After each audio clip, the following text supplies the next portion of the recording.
I can get the second half set up for us one way or another. That's what it looks like it is. The first half of the video is there and the second half of the video isn't.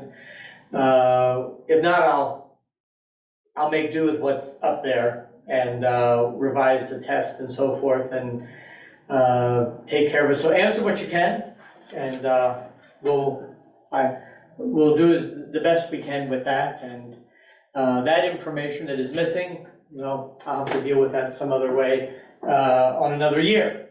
But so take a look at that. So anyway, let's have a prayer. Father, your special presence and grace is present here in our midst, and we pray that you will guide and direct in our understanding, our life, our way of understanding this. And so I pray that you would just guide in all of this activity, that your hand would be upon us, and that you would be glorified in our midst today. Help us as we prepare for this test, which will be on Monday, and that you would help us to know you and to seek you at this time. In Jesus' name we pray, amen. All right, so we are looking at also the road to the Civil War. One thing that is not pictured up here on the map that deals with the Civil War is that President Franklin Pierce, who was a Northerner with Southern feelings, that's what they said that he was. He was from New Hampshire, but he was sympathetic to the Southern views on slavery. Put together what became known as the Olmsted Manifesto. It's an agreement between the U.S., Britain, and France to buy Cuba from Spain. But this was opposed in the North, and he couldn't get it through Congress. But if he would have done that, the goal would have been to bring Cuba into the United States as a slave state. The United States had their eye on Cuba for a long time. We really wanted to control Cuba, but that didn't work.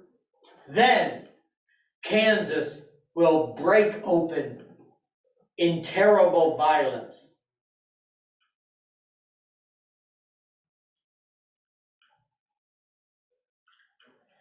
As we learned in the Kansas-Nebraska Act, Kansas was allowed to be admitted to the Union with whichever, slave or free, the people in Kansas wanted by popular vote. And what Senator Douglas was hoping for was that the people would just get together and mild-mannerly vote. Do you want to have slaves, or do you not want to have slaves? Let's take a vote. And then after they voted, everyone would just be happy with the outcome. Is that what happened?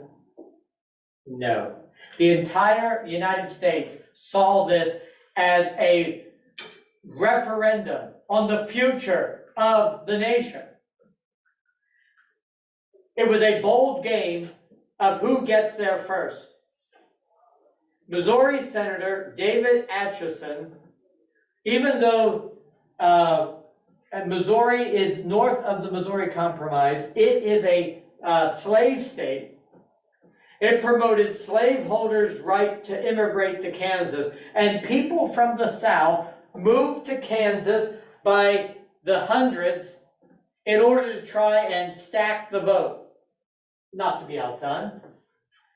The New England Immigrant Aid Society transported abolitionists to Kansas in as great a number or more so. And so people were pouring into Kansas from all over the United States for the very purpose of trying to create a majority of the population. In popular sovereignty, 2,905 people cast over 6,300 votes. You understand how that works? 2,905 people cast 6,307 votes. Some people were voting twice. A fraudulent pro-slavery government was enacted in Lecompton, and an extra-legal free soil government was created in Topeka.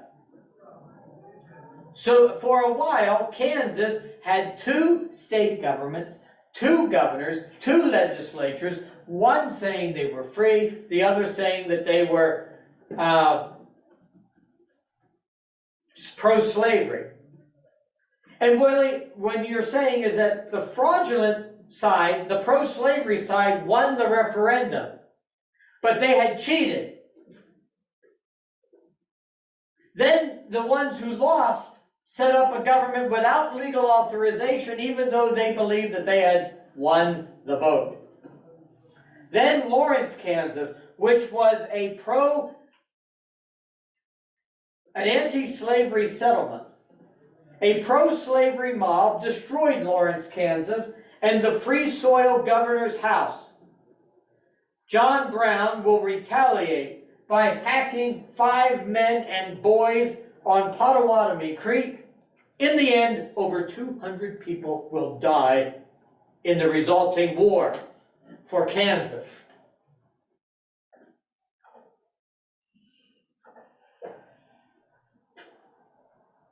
The Northerners began to see that, wait a minute, they're not going to keep slavery just in the South. They want to take slavery west and to turn the country into a slave country.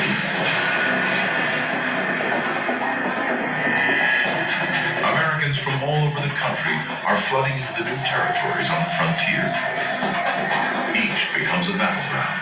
Will it be slave owning or free?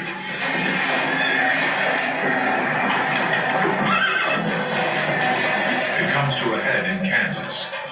A peaceful protest turns violent.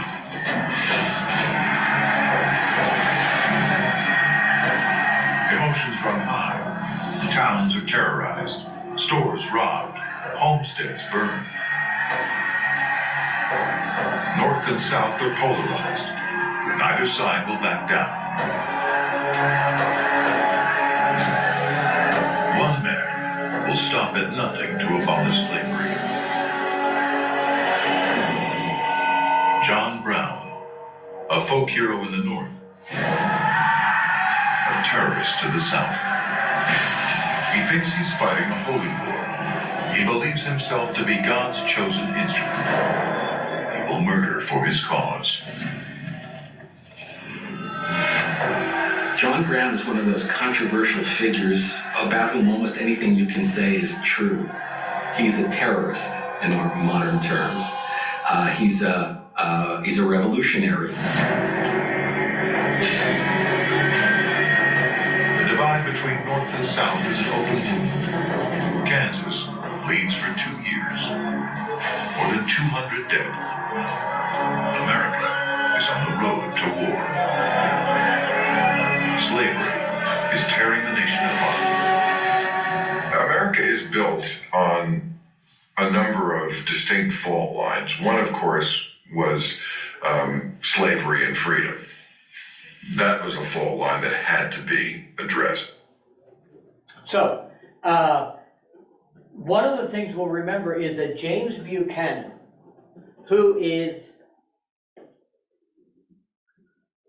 one of the worst presidents in the history of the United States. Now, he would have had a great pedigree going into office. He had been a diplomat, Secretary of State. He was a lawyer. He would have been seen as a very potentially competent man, but his presidency was a disaster, and he made some really dumb, bad decisions. Maybe because he didn't have a wife. It kept him from having anyone to talk to about his decisions. And he's the only bachelor president, by the way. But he's the one who accepts the fraudulent results of the referendum in Kansas and sets up the scenario where the Free Soilers decide to set up their own separate government and create this dual government for a while. Now, getting back to our slide, the violence even makes its way to the halls of Congress. Senator Charles Sumner of Massachusetts will verbally abuse South Carolina Senator Andrew P. Butler, who had had a stroke, and the corner of his mouth was a little droopy, and sometimes he would drool a little from there. And a personal remark was made during the debate to debase him over Kansas.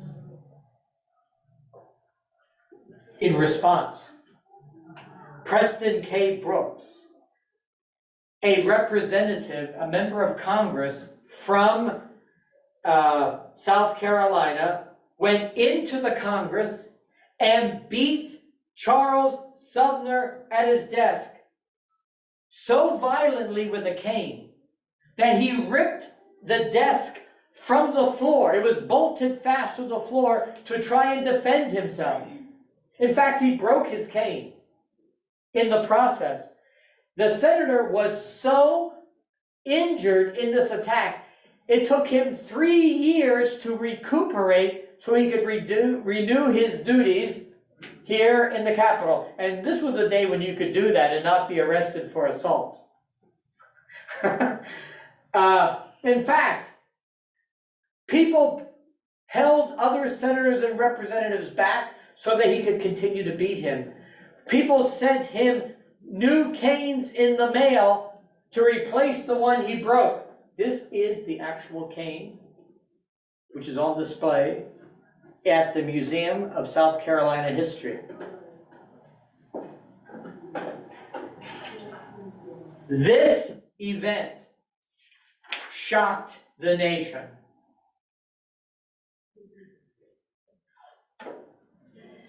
In 1856, there is an election. James Buchanan is nominated by the Democrats, a northern man with southern principles.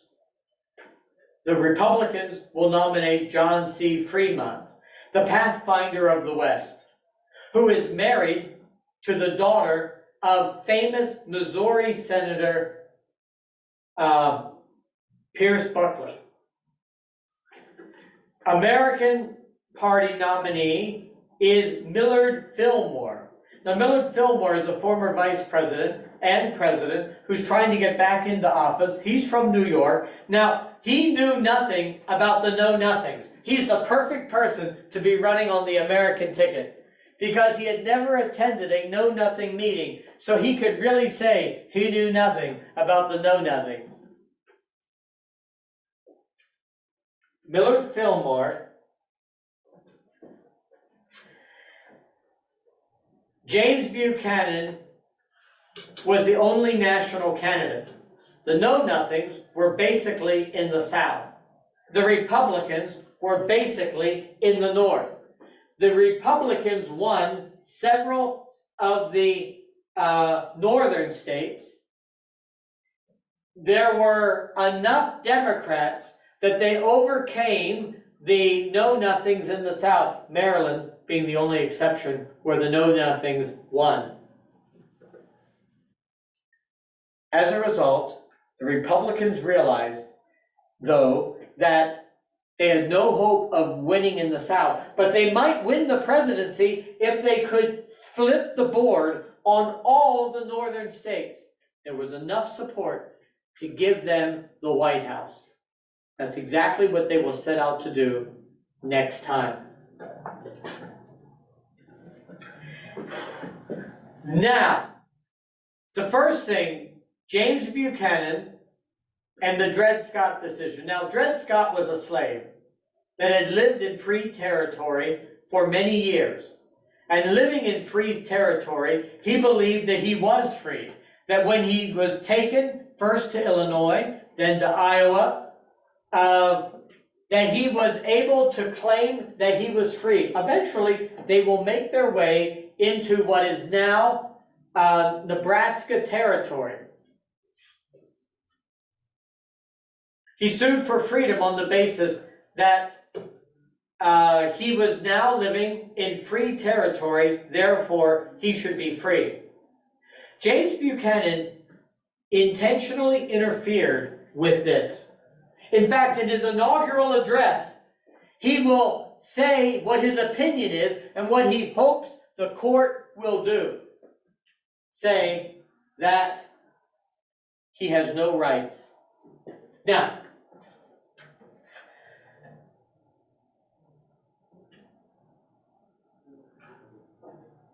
he convinced Robert Grier of Pennsylvania to support the Southern position, called for agreement on the final court opinion of the court in his inaugural address. The court ruling, if you go to St. Louis and you see the St. Louis Arch, and at the end of that green park area, there is a courthouse. That is the courthouse in which the Dred Scott decision was first ruled or heard. It's also where women, it was ruled, had no right to vote. Bad decisions happened there in that courthouse. But that's where that case was begun, there in that courtroom. I've been in the building on one of my trips to St. Louis. Dred Scott, the court ruled, was not a citizen of the United States because he was a slave, and therefore had no standing to bring a lawsuit of any kind. And that should have been it. They should have hung their hat on standing and just said, too bad for you, you don't have the ability to bring a lawsuit. But they didn't stop there. A slave status was determined by the laws of the state to which he returned. But more than that, the Supreme Court ruled that in the territories, there was no law that should restrict slavery. So, in effect, they declared unconstitutional the Compromise of 1820 and the Compromise of 1850 and the Compromise of the Kansas-Nebraska Act, and opened all of the territories to slavery. If a man moved there with his slaves, they were still slaves. It could be his property.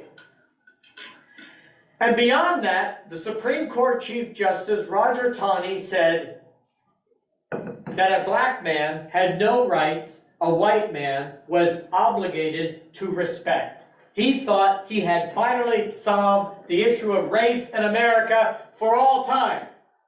How could he be any more wrong? The Panic of this will create a new problem. Political parties no longer had any national appeal, because the Democrats will begin to split over slavery north and south too, as well as the Whigs had already broken up into Republicans and know-nothings. Now the churches begin to split. The Presbyterian Church in 1838 divided up into two sections called New Lights and Old Lights, incandescent bulbs and those new twisty kind of lights. The New Lights were dominant in the North. They were liberal, socially active, and anti-slavery. Old Lights, dominant in the South, conservative and pro-slavery. The Methodist Church will split in 1845 over slavery. This will split into two groups, the Southern Methodists and what would become the Methodist Episcopal Church North.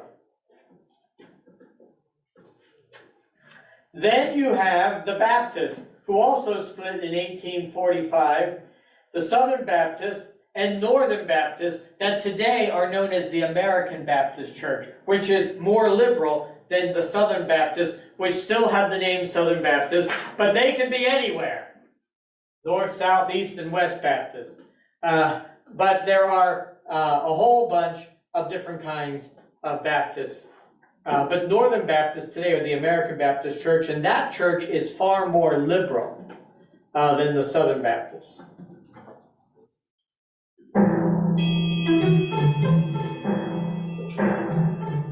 In 1857, the Supreme Court was a decidedly partisan institution.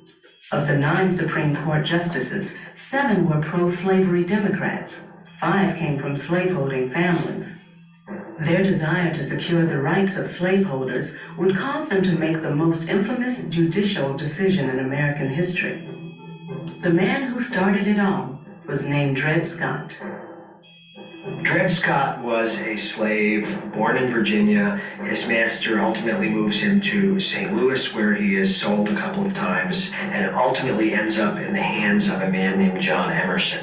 John Emerson is an army surgeon.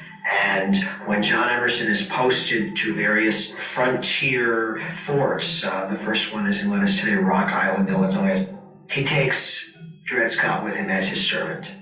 Now, presumably, Dred Scott becomes free the moment he's taken to Rock Island, because Rock Island is in Illinois. It's called Fort Armstrong at the time. But Dred Scott remains a slave at Fort Armstrong.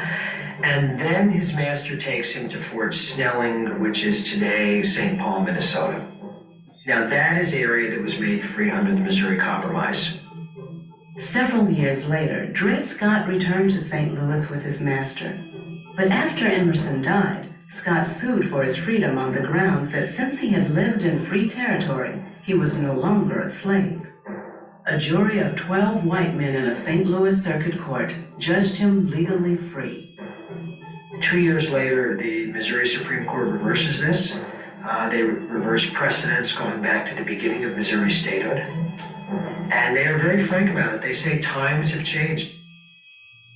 When John Emerson's widow remarried, she transferred ownership of Dred Scott to her brother, John Sanford. John Sanford lives in New York, but has business interests in St. Louis. And so now Dred Scott can sue in federal court alleging he is a citizen of Missouri, his owner is a citizen of New York. And that's how the case goes forward to the Supreme Court. No suit pressed by a slave had ever come before the Supreme Court before. It raised important questions. The lawyers representing John Sanford made the argument that no black person can sue in federal court because black people can't be citizens of the United States. The majority opinion in Dred Scott was written by Chief Justice Roger Taney. Taney was a resolute foe of racial equality, the Republican Party, and the anti-slavery movement. Chief Justice Taney begins by saying Dred Scott can't sue because blacks can't be citizens. And he makes a very famous statement. He says at the time of the Constitution, they had no rights, they meaning blacks, had no rights that the white people needed to respect. Now, having said that Dred Scott can't sue, the technical legal thing Taney should have done was said case dismissed.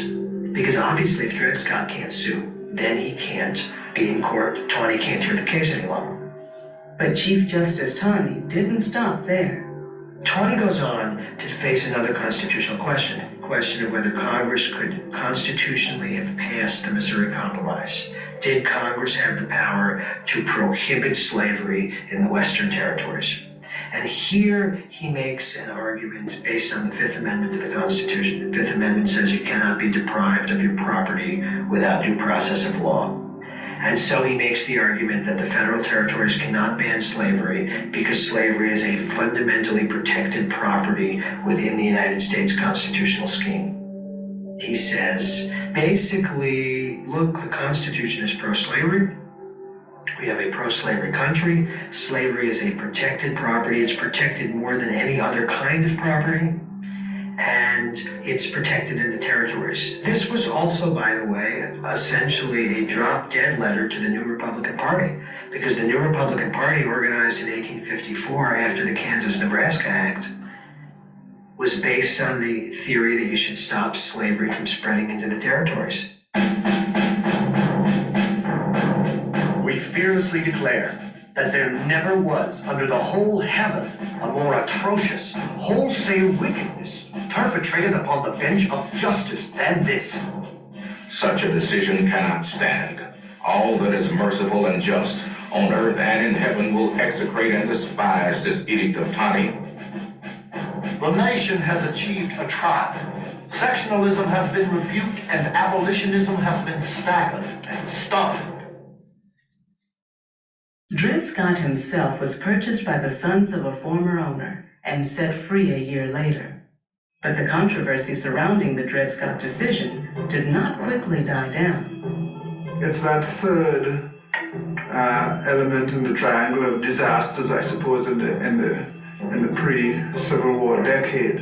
And that here now the court has joined the politicians in making a decision in this case in which the Supreme Court decides basically that Dred Scott and by extension all Black Americans have no constitutional rights that whites are bound to respect.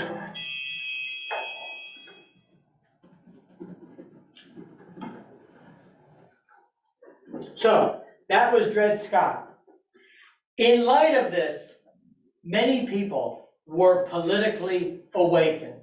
And probably the most important of these is Abraham Lincoln, who had run for the Senate in 1854 and lost as a Whig, and was pretty well out of politics at this point. But with this Dred Scott decision, he became enlivened again.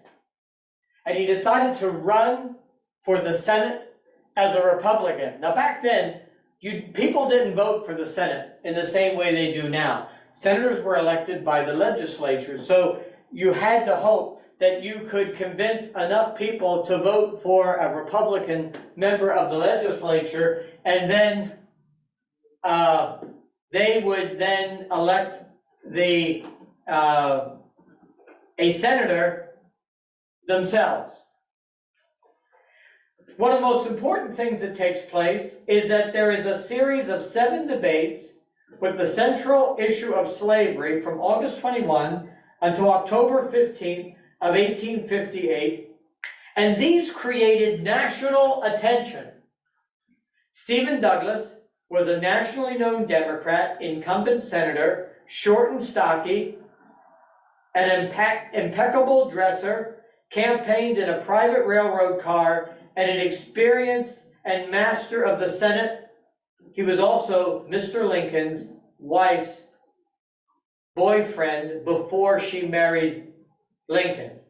She had to choose between these two people, and she picked Lincoln because she thought he was more likely to become president. And she couldn't have been more deranged in that thought at the time.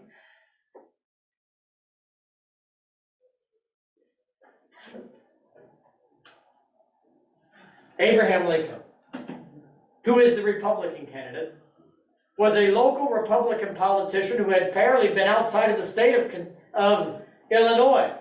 He was tall and thin, wore loose-fitting clothes, and had never seen an iron, like many of the boys in Pringle Hall. I mean, when I was the men's dorm supervisor, I used to give ironing lessons to the young men on how to take care of things of that nature. Rode a simple passenger car and represented himself as a man out of place in the Senate. Lincoln was called a Black Republican who believed in the equality of the races.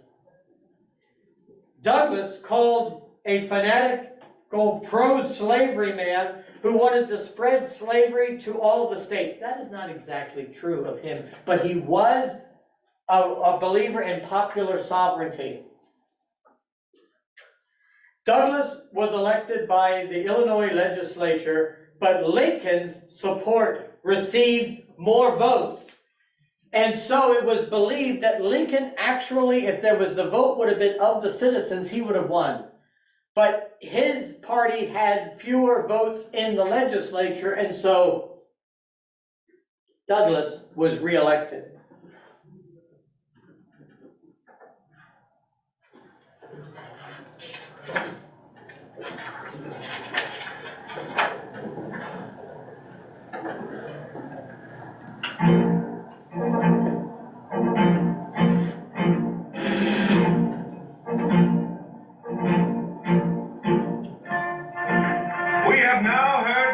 arguments are the two candidates for the high office of United States Senator from Illinois, Judge Stephen A. Douglas and Mr. Abraham Lincoln.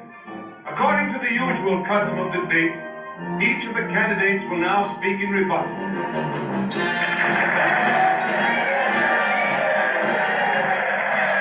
The year was 1858, and two men, one Republican and one Democrat, were trying to be elected U.S. Senator from the state of Illinois.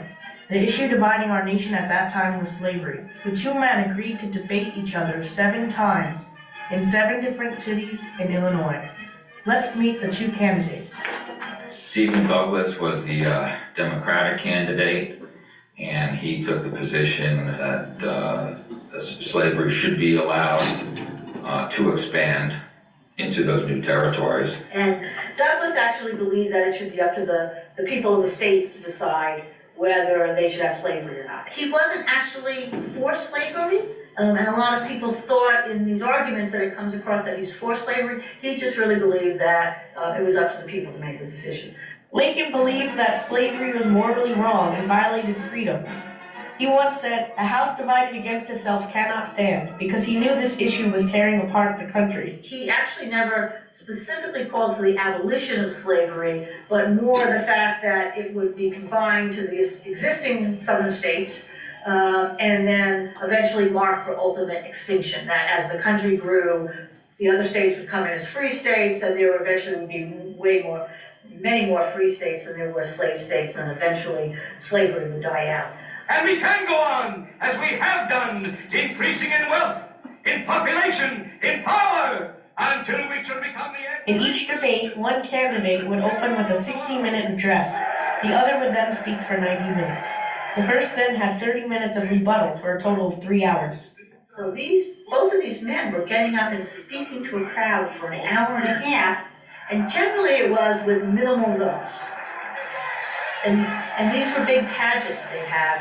They would come into town on the trains, and they would have people with banners and flags flying and marching bands, and then people would go out and bring their lunch, basically. And they'd stand or sit and listen to these people, these two Lincoln Douglas debates.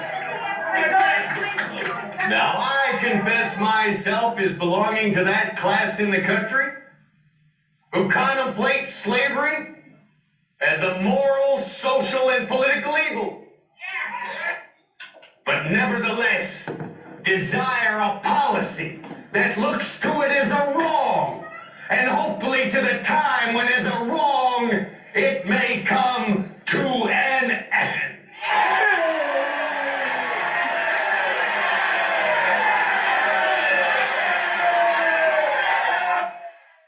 Let each state mind its own business and leave its neighbors alone. If we'll stand on that principle, then Mr. Lincoln will find that this great republic can exist, forever divided into free and slave states. Judge Douglas declares that if any community wants slavery, they have a right to have it. Well, he can say that. He can say that logically if he says that there is no wrong in slavery. But if you do admit there is a wrong in it, Judge Douglas cannot logically say that anybody has a right to do wrong.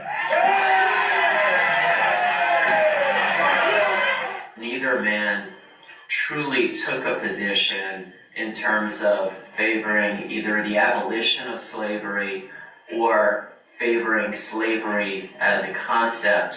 Wasn't as important as the debate that was generated, thereby forming opinion throughout the United States in terms of slavery. Now, Americans couldn't see those debates. They weren't able to see them like we could see a debate on television. They weren't able to hear them on the radio. There was none of the technology that exists today at that time. And the only way that people could get to hear the debate, so to speak, was to be able to read them in the newspapers. This, of course, being those people who weren't able to travel to Illinois to hear the debates firsthand. There was a lot of press coverage of the debates. Newspapers supporting Douglas would make edits and corrections to what he said, and leave Lincoln's text unedited. Lincoln's supporters would do the same. Many thought thought Lincoln's challenge was impressive and articulate, but Douglas ended up winning the Illinois Senate seat of 1858. Lincoln didn't lose the debates, but he lost the election. It wasn't actually the citizens of Illinois that elected Douglas in 1858, rather the members of the Illinois legislature, which was dominated by Democrats at that time. Although Lincoln failed to win this Senate seat, this series of debates catapulted him into the national spotlight and made him a serious presidential possibility for the Republican Party in 1860. And he gained quite a bit of notoriety and identification based upon the debates. Part of the reason Lincoln was able to win the presidency in 1860 was due to statements made by Douglas in the debates, statements which became known as the Freeport Doctrine. He wanted each state to decide whether or not to have slavery, and this led to the eventual split of the Democratic Party because Southern states strongly opposed his position, wanting to keep slavery intact. The debate format used by Lincoln and Douglas is still used today by high school and college debate teams and in social studies classrooms. It features two sides, affirmative and negative, and involves a moral issue. A single person on each side presents its position.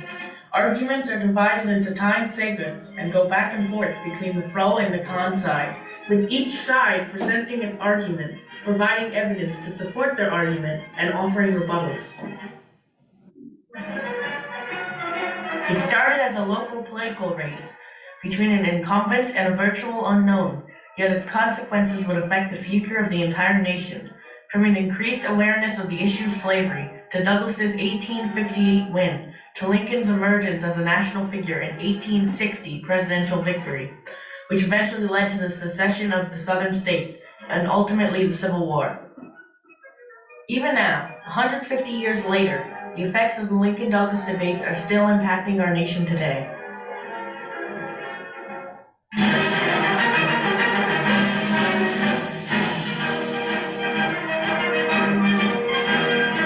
Okay, I remember when they showed the CNN or the C-SPAN Lincoln debates, that was big news. And they redid them all for like the 125th anniversary or the 150th anniversary of them. I think it was 150th, because it was in the 1850s, and that's probably in the 1990s, like when I was back in high school. Okay, during that period. So we'll be done for today, and when we come back, we're going to begin with John Brown's raid. Now, I'm going to take a look at the video, but just plan on watching the video that's linked there. Pretty much the first 5 questions, from what I'm told, are on the video, and there's something about Oberlin College maybe.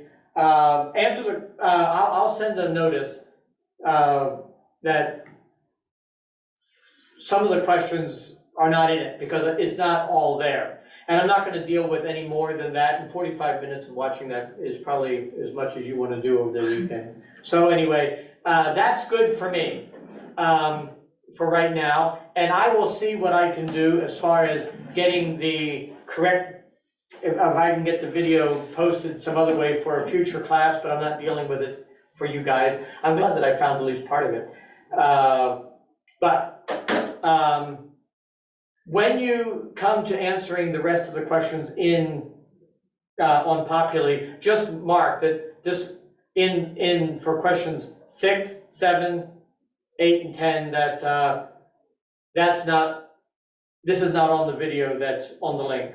Just write that in or something similar to that, and I'll give you credit for that. And I'll make sure that the test reflects the fact that there are certain pieces of information that aren't there. I'll remove those questions and move things around.